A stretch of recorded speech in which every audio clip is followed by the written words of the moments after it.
If you've been listening to the mainstream media recently, you've been led to believe that you have to pick one of two sides when it comes to the MMR vaccine. Side number one is the scientific side. You've been told that every respectable scientist, doctor, healthcare professional is recommending the vaccine. The vaccine is effective. Evidence that the vaccine causes any harm has been disproved by science over and over again. There is no danger. And it is our responsibility for the benefit of humanity to vaccinate our children. And that's side number one. Over on side number two, you've been led to believe are people that are completely against vaccinations. They've been called vaccine deniers, the same way that we refer to people who don't believe in climate change. Just a bunch of deniers.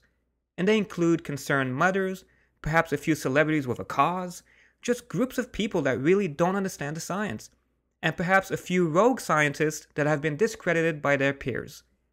And the media will tell you that this side represents the uneducated, the paranoid, the anti-science crowd, the irresponsible. And even though we understand that they are concerned for the safety of their children, and they are well-meaning people, at the end of the day, their fears about vaccines are highly irrational, and we need to protect them from themselves.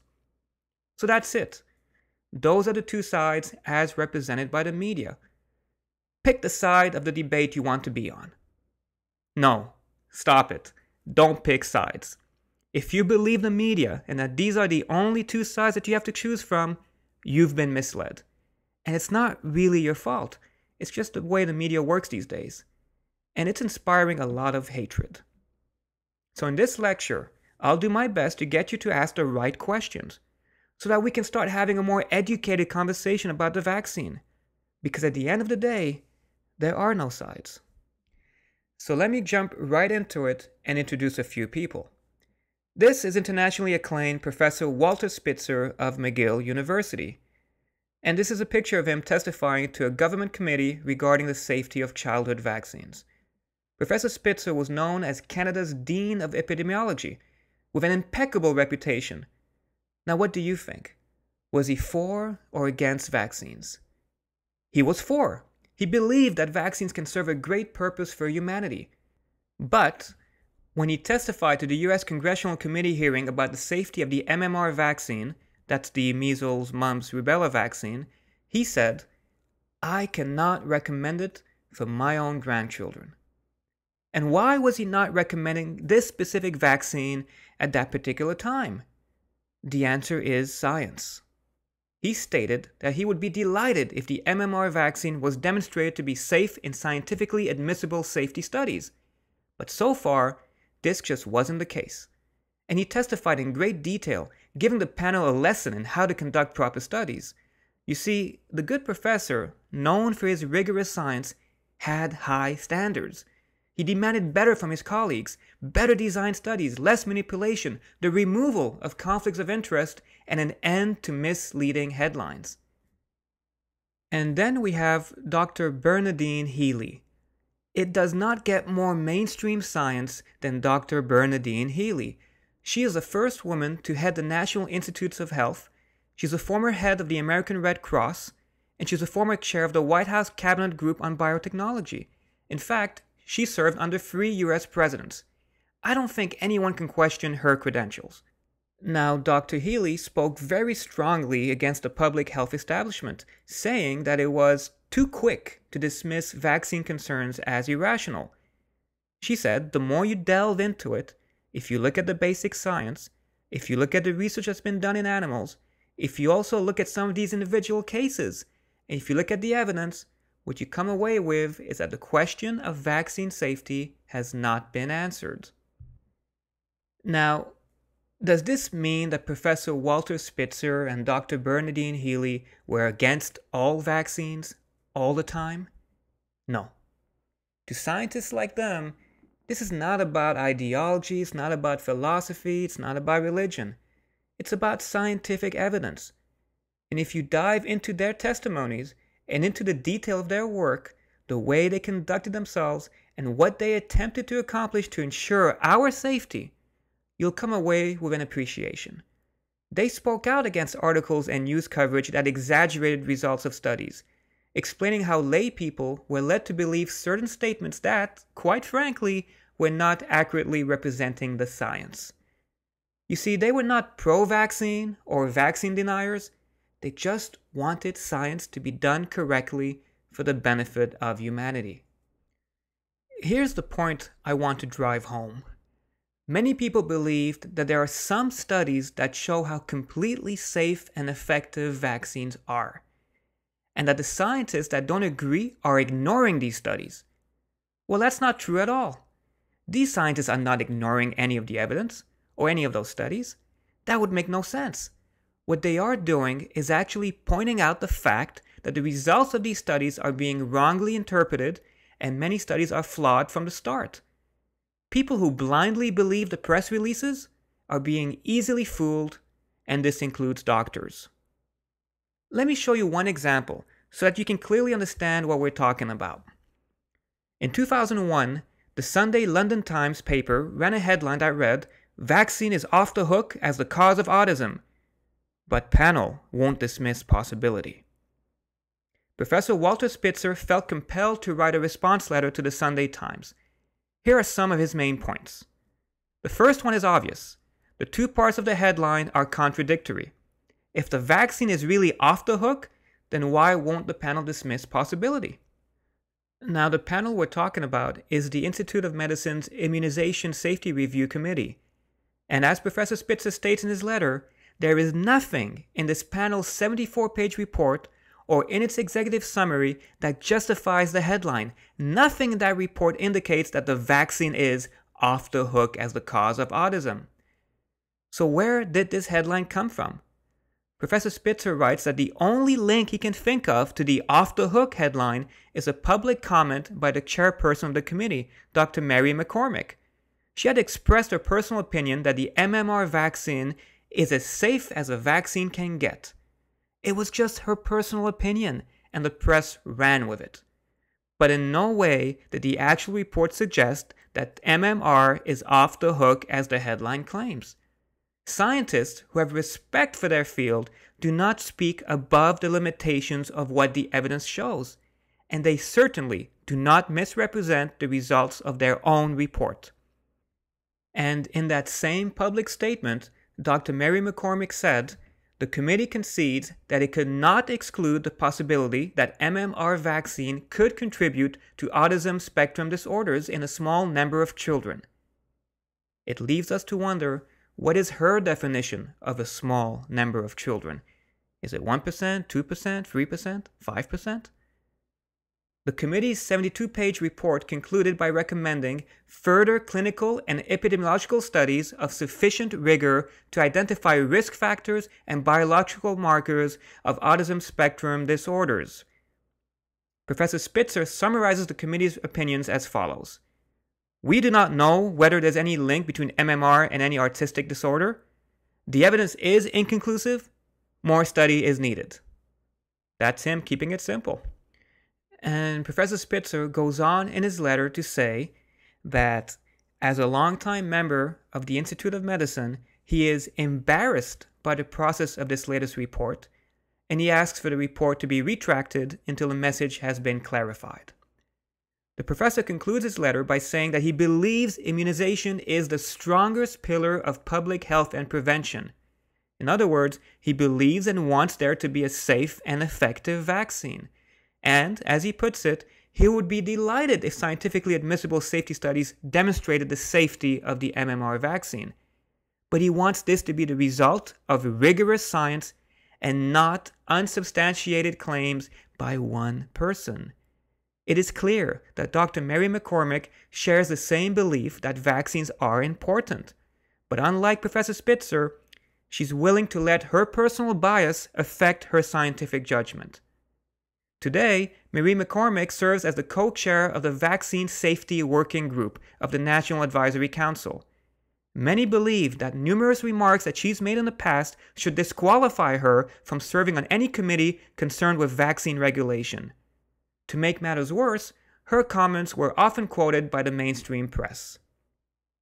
And so, around the world, people gaze at the headlines that vaccines are off the hook, not realizing that the headlines misrepresent the actual science. The concern is that parents are reading headlines, but not actually reading 74-page reports, and this happens time and time again. So, are you fed up? Do you think it's time that you heard the truth?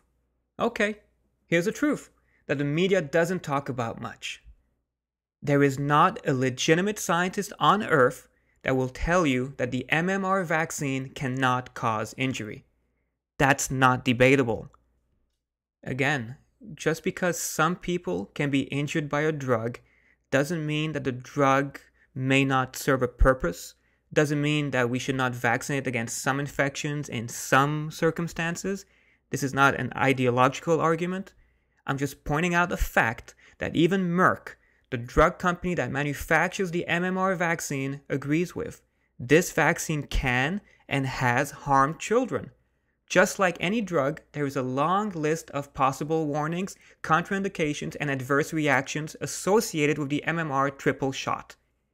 Here are just a few possible adverse reactions that I took directly from the manufacturer's website. And here is a list of dangers listed on the vaccine information statement produced by the CDC. So nobody is denying that there is a risk. And the risks go from mild, such as a fever, to serious, such as permanent brain damage. And that's why governments around the world have set up programs to award compensations to people that have been injured by vaccines. These programs that provide no-fault compensation for an adverse event following vaccination have been implemented in 19 countries worldwide. The first in Germany in 1961, and the most recent in Hungary in 2005. Other countries include Sweden, Denmark, the UK, France, Italy, Japan.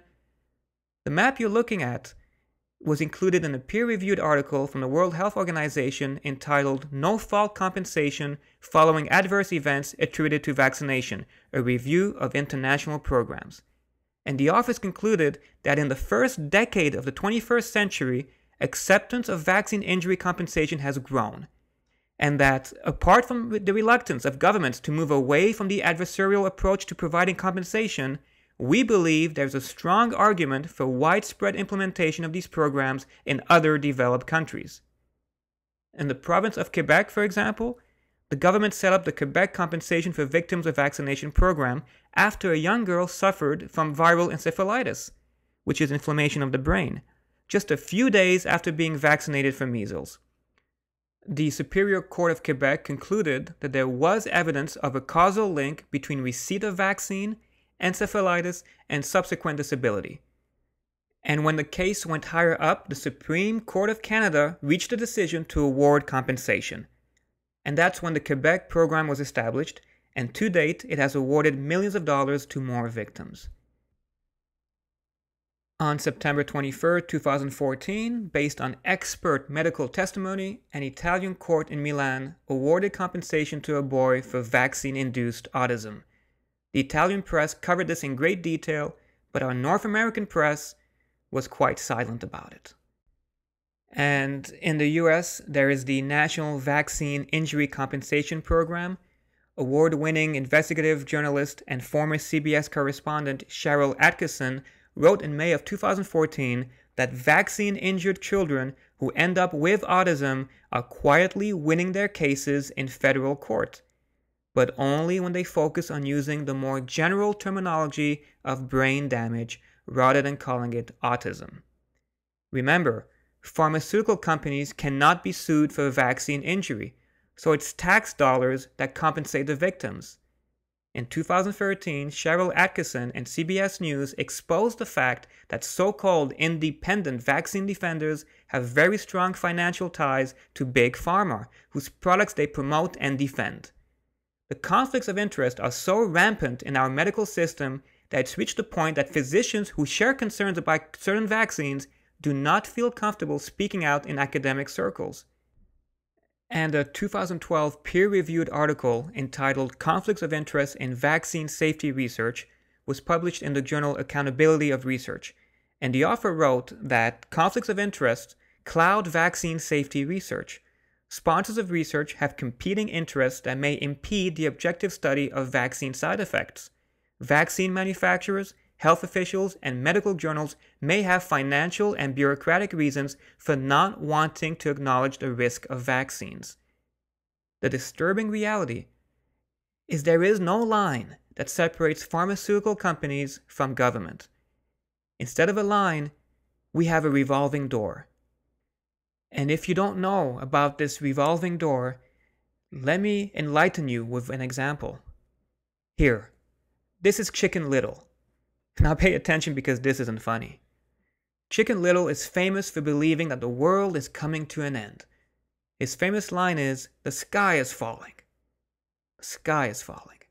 So when you call someone Chicken Little, you are indicating that this person has a hysterical or mistaken belief that disaster is imminent.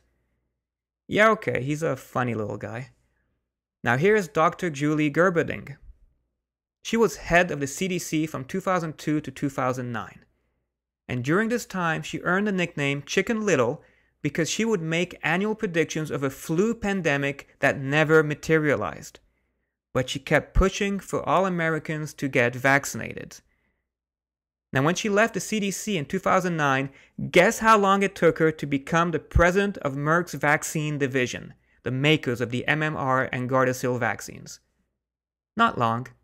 The same year that she left her position at the CDC, she went right through the revolving door, appointed by Merck as the executive VP for Strategic Communications, Global Public Policy, and Population Health. Merck proudly declares in its website that ever since Gerberding joined Merck, Merck became the global leader in the vaccine market based on sales. Merck's European vaccine business, for which Gerberding is the board co-chair, has improved in both population reach and financial performance. Well then, there's little doubt that Gerberding's influence and contacts with the federal government and World Health Organization have helped Merck sell more vaccines. And that's a perfect example of that revolving door. And the more you learn about it, the less funny it gets. It's quite disturbing, especially when most people really don't understand the magnitude of this problem. It affects everything, from the textbooks that soon-to-be doctors study, right up to how government policies are decided. It's no wonder that bias and flaws have been reported with the 6 major vaccine studies funded by the pharmaceutical industry. Now, I don't want to spend too much more time talking about conflicts of interest. I want to stay on focus and answer the following question. What is the end goal for the MMR vaccine? What does your government, i.e. the pharmaceutical companies, wish to accomplish? The answer is herd immunity. And in case you're wondering, we are the herd. And to achieve this so-called herd immunity, the World Health Organization, along with governments and drug companies, have made it a goal to have 95% or more of the world's children vaccinated with 2 shots of the MMR vaccine. But before getting carried away, it's important for you to understand the theory of herd immunity. Here's a story we are told.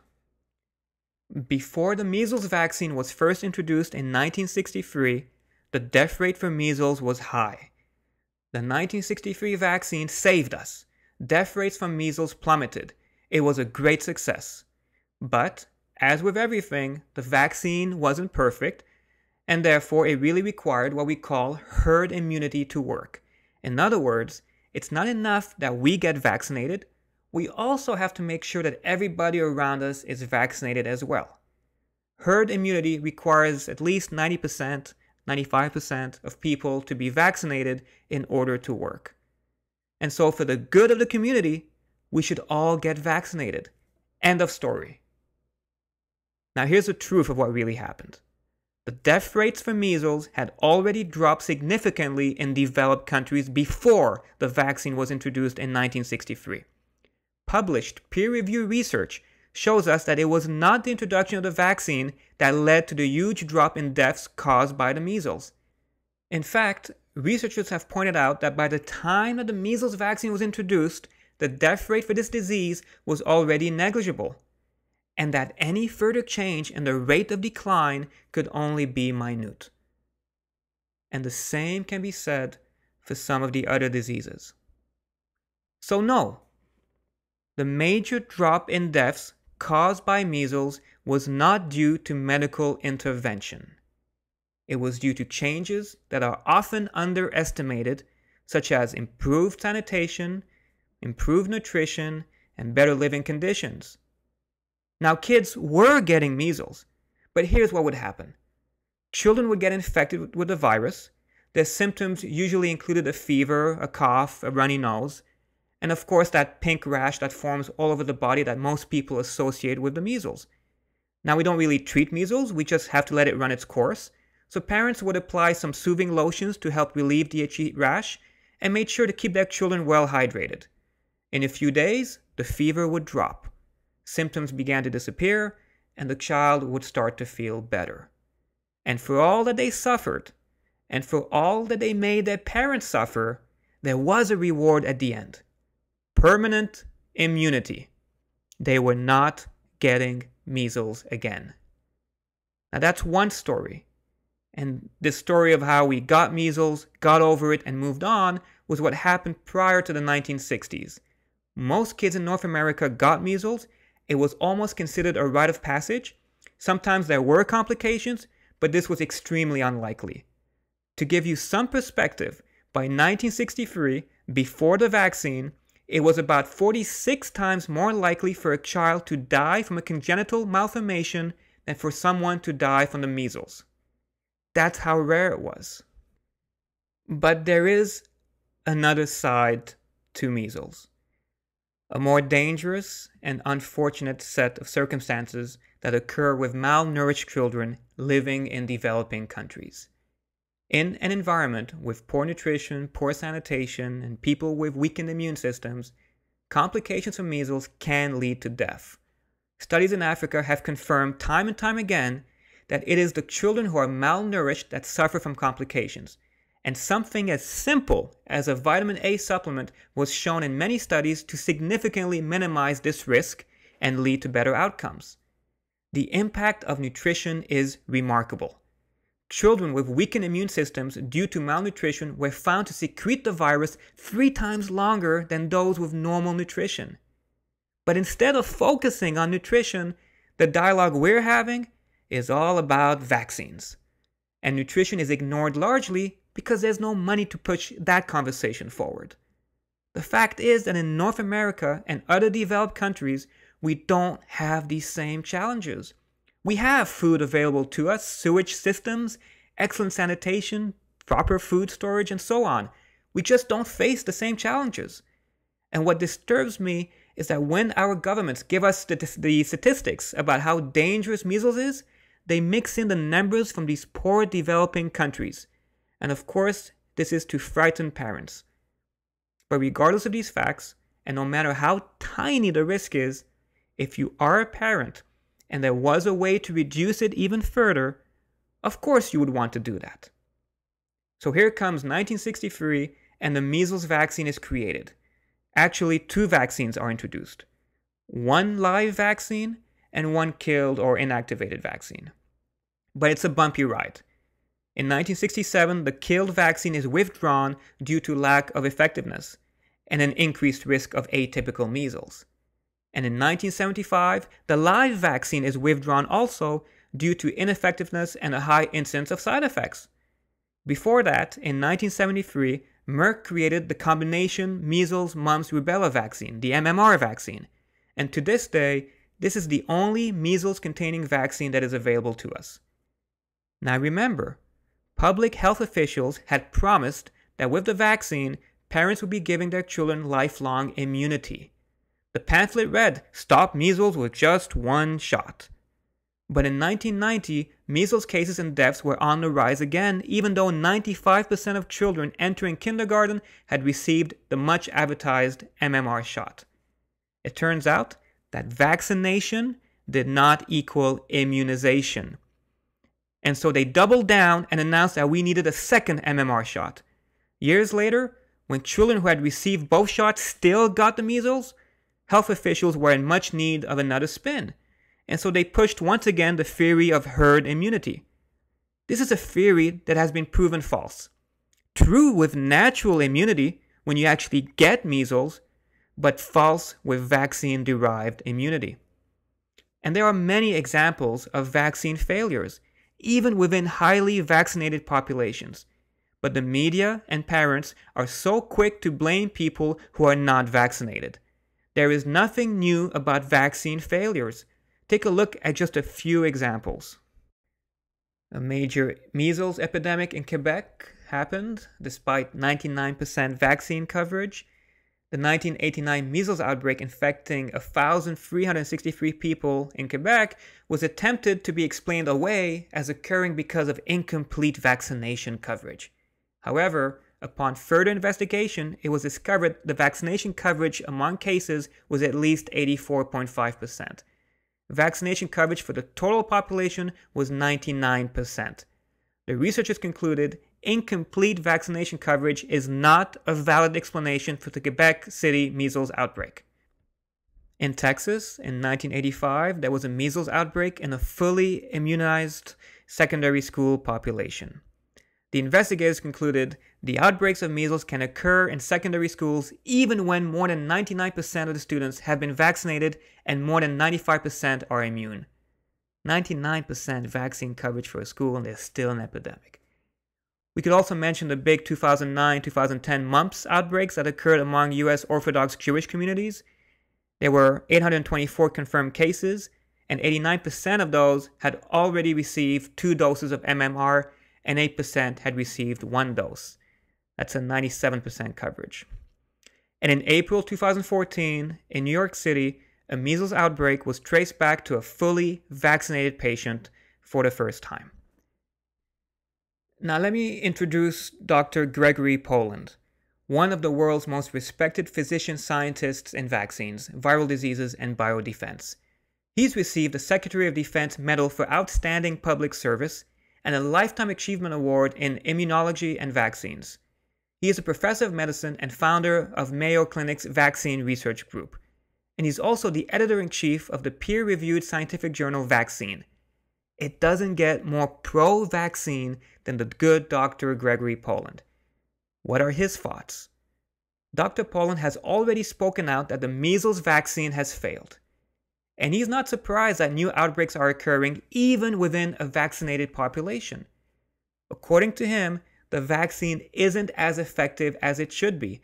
Immunity doesn't last, and he believes that it's time for the public health establishment to accept the failure of this vaccine and get on with the job of developing next-generation vaccines that are better. He believes the future lies in our genes and in developing personalized vaccines. He says that genetic predisposition makes some people more susceptible to being injured by the current vaccine. And according to him, that's why even well-educated people are not buying into this vaccine. In the article that he published in 2012, he stated that the health establishment is not giving enough attention to the issue of vaccine failure. And just to be really clear on the history, strike one, we are told that 1 shot will eradicate all measles. That doesn't work. Then we're told it's because we need 2 shots. And strike 2, when that doesn't work, we are told that it's because not enough of the population is vaccinated. And so the parents of the unvaccinated are demonized. And when evidence clearly proves that the theory of herd immunity is not true, strike 3, they come up with a new term, waning immunity. Have you heard this one yet? Waning immunity? Meaning that the vaccines wear off. And now there's talk about getting a 3rd MMR shot. The theory is, if it's not working, we need more of it. And why not? There's no risk. Why not just add in a 4th while we're at it, or a 5th? I mean, North America already leads the world in the amount of vaccine doses administered to young children. In the US, the National Vaccine Information Center shows us with this chart that children are given 49 vaccine doses before age 6. US and Canada lead the world in vaccinations. Now, doctors promoting the vaccine will tell you that just because something is not 100% effective doesn't mean that it doesn't serve a purpose. I completely agree with them. If we are suffering from a real dangerous epidemic and a medical intervention provides a good risk-benefit ratio, then by all means, we should all jump in on it. But I draw the line when I hear people compare the MMR vaccine to seatbelts. Sure, you strap on the seatbelt, knowing that it's not 100% guaranteed to save your life, but it could. It could save your life. It could prevent a severe injury. So not using a seatbelt is stupid. It places you and others in more danger. And that's just like vaccines, they say, right? Wrong. That is a ridiculous comparison. Nobody is injecting a seatbelt into your body claiming that they understand exactly how this will protect you by manipulating your immune system.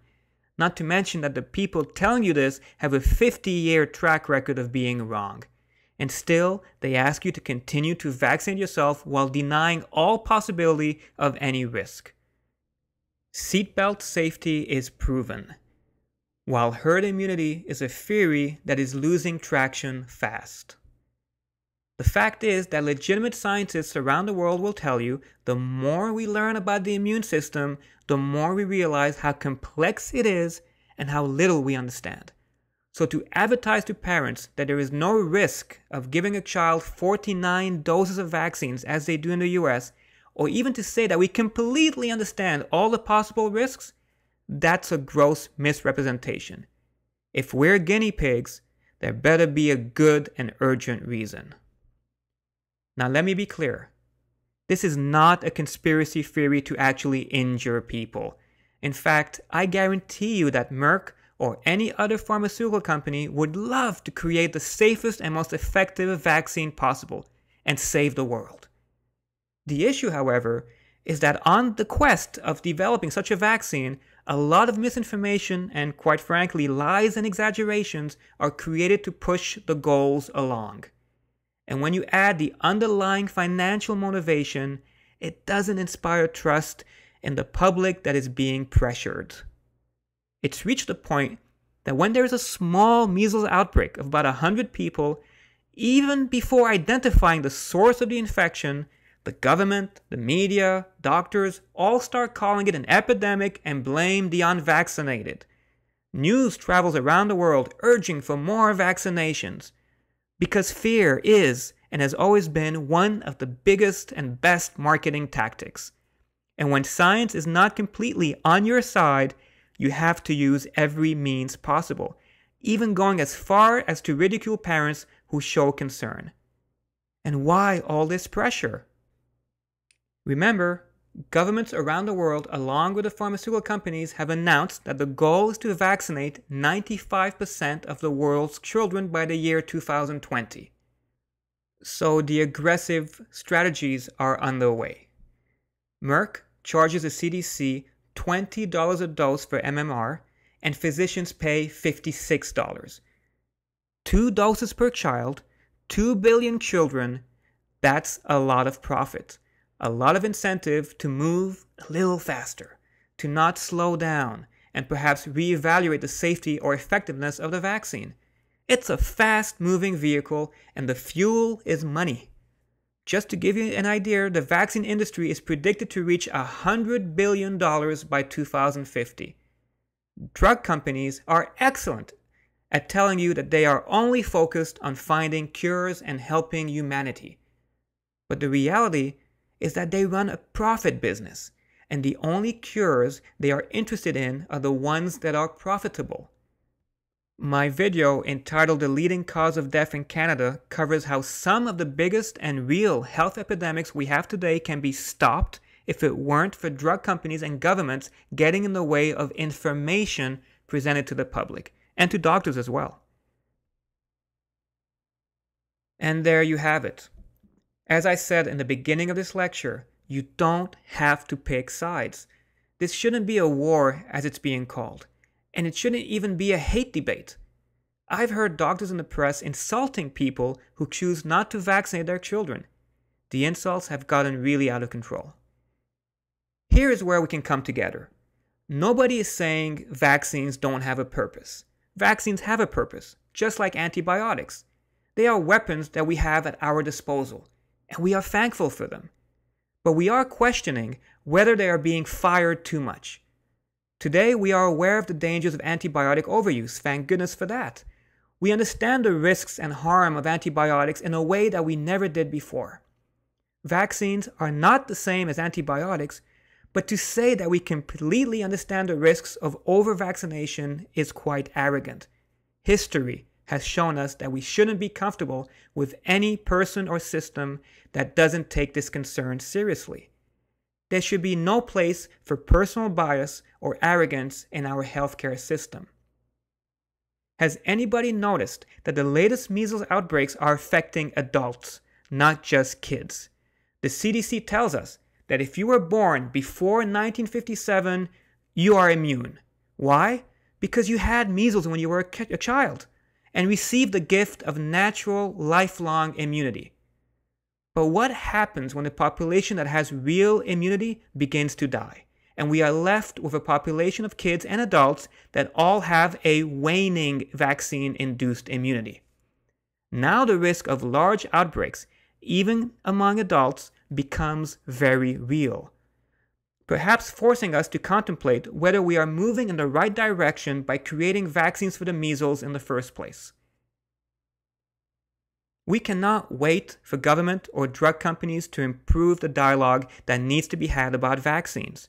We have to raise the quality of the conversation. We have to do this ourselves, and attacking each other is not the answer. It just takes attention away from what we should be focused on, and that's the safety of our children. And as I've explained in this lecture, the pressure is mounting so fast that if we don't step up, decisions will be made on our behalf, whether we like it or not. I, for one, would not feel comfortable if vaccines became mandatory. You need to make sure you follow what's going on where you live. And when it comes to your children, study the situation in detail before making a decision on a case-by-case basis, the way it should be done. Study well so that you can feel as confident as possible. Ask questions, demand answers, look into the details. And when you do put the time into this, the time that it really takes to look beyond the headlines, all those exaggerated stories about measles outbreaks in the media will not scare you, and no one will be able to bully you into making a decision you don't feel completely comfortable with. I've done my homework, and now I hope that you will do the same for the benefit of the community. And above all, realize that other parents are just like you, wanting to make the best possible choices for their children. Thank you.